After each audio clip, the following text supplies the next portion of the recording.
Hey guys, Christina here, and if you saw my last video where I shared our grocery haul, I mentioned that we're kind of eating from our pantry, storage room, freezer, food storage, whatever you want to call it.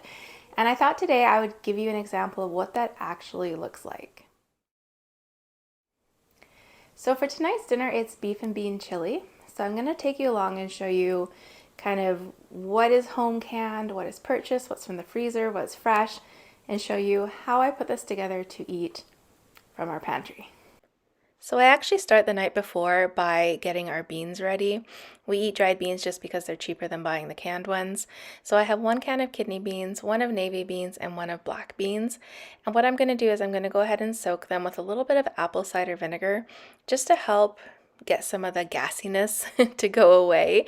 And then I'm going to take some ground beef out of the freezer and just let it thaw in the fridge overnight so that I am prepared for the next day to make the food. So I'm going to take these beans that have been soaking overnight. I'm just going to go ahead and drain them.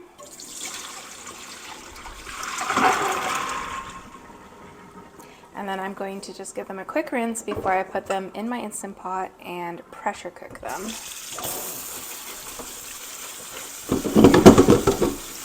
It is quite a few beans, but once I add everything together, it's not going to look like that much. Plus, I mean, there's 7 of us. We're a big family. So go ahead and put these in here. I'm going to cover them with water. And then I think I'm going to do about 7 minutes. My Instant Pot says kind of the 6 to 8 minutes for pre-soaked beans of this kind. So I think 7, well, maybe I'll just go ahead and do 8 because I'm going to cook this pretty quickly today.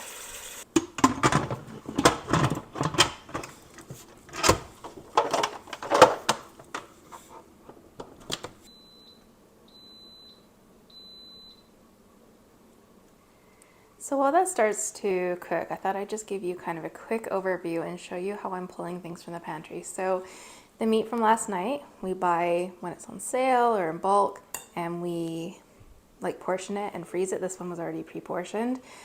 It's not a lot of beef for chili for 7 people, but that's why we're going to fill it with lots of other things like beans and veggies.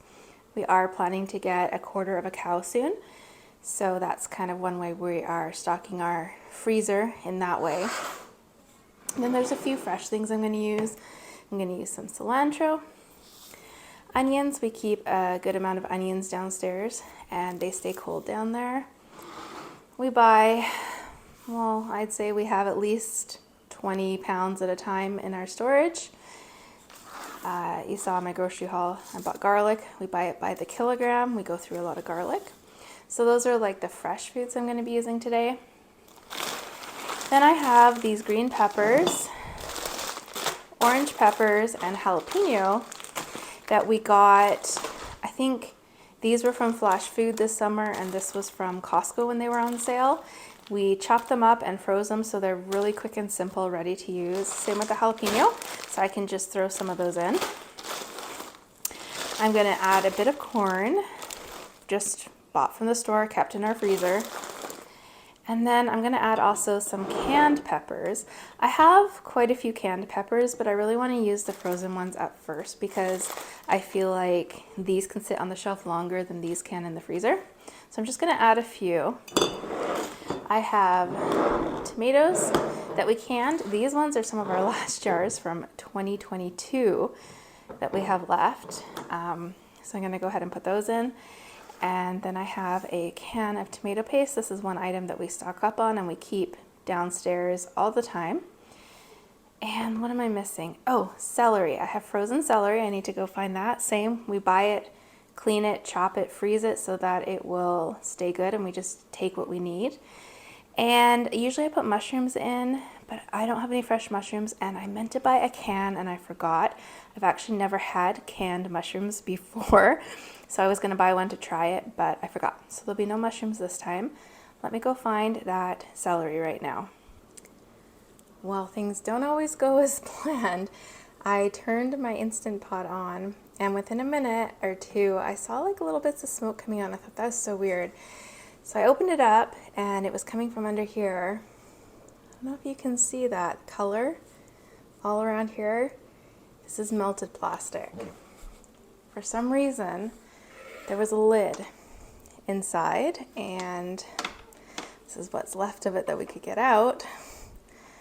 I'm not tall enough to see when it's empty, when it's on the counter or the stove. So that changes things.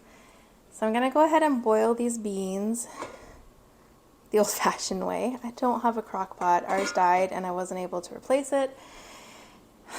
I have a feeling this isn't gonna be usable after anyways either, but all right. So regrouping. So I'm gonna go grab some, I'm gonna cook these and then I'll probably just cool them and freeze them and they'll be ready to go for another meal. I'm gonna go get cans from my pantry to use this time, and I'm gonna go ahead and keep pressing forward and making it. Oh, it's been one of those days. All right, pantry to the rescue. I have these beans here, so I'll just put these in. It's not gonna be as much as what I was making, but that's okay. Well, sometimes life just does not go as you planned. Coming to you from the future here, we still have to get all that plastic out. We have not been able to yet. Hopefully we can fix it so we can use the Instant Pot again. All right, so I've cooked this almost all the way through and I've drained the fat. Now the magic of having everything preserved and done ahead of time is gonna show, because this is gonna be quick. I'm gonna put the things that need to be cooked first, so those frozen peppers, jalapenos, celery, the onion and the garlic, and I might put cilantro in right away, and give those a few minutes, and then I'm just going to dump everything else, like the tomatoes, the peppers that are already cooked, drain the beans and put everything in here, and then we'll add the spices. So this experience kind of shows why it's good to have food preserved in various different ways. We do have like the chopped garlic, I think it's in oil, is it, that they preserve it in our emergency food as well, if we couldn't get fresh garlic, didn't have garlic powder. Also, I'm just gonna put the garlic in here. You'll see in a minute that I'm gonna put tomato paste from the store in. It's not worth us making our own tomato paste. It takes a lot of tomatoes and a lot of time and energy, whereas we can get a can for, I think they're about $1.60 now for the big one. It's just so much more affordable to do it this way. And if I ever need some, but not this much, I do just put the extra in an ice cube tray and freeze it, and then put it in a bag in the freezer. So they're in little cubes. So I can take them out and just use a couple of them if I need to. In this case, I need to use the whole can though. So I'm going to go ahead and open these jars of tomato. I just washed the top off. I do not have a jar opener, like a jar, what's it called? A lid lifter. So I use this and it does ruin the lids when I do it. A lid lifter is on my list of things I want to make it easier to open the jars.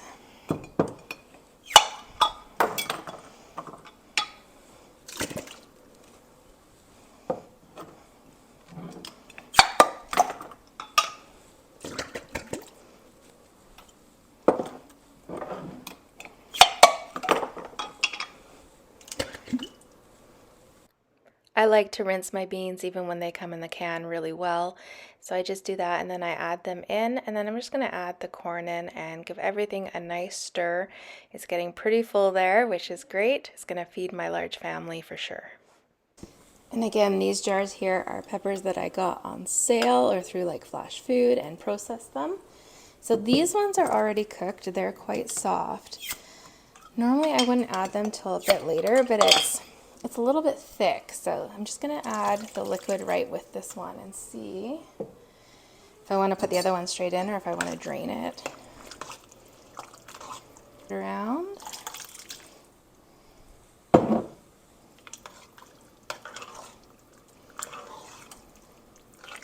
So as I'm doing this, I just realized I never put the celery in, so I'm just going to add it now.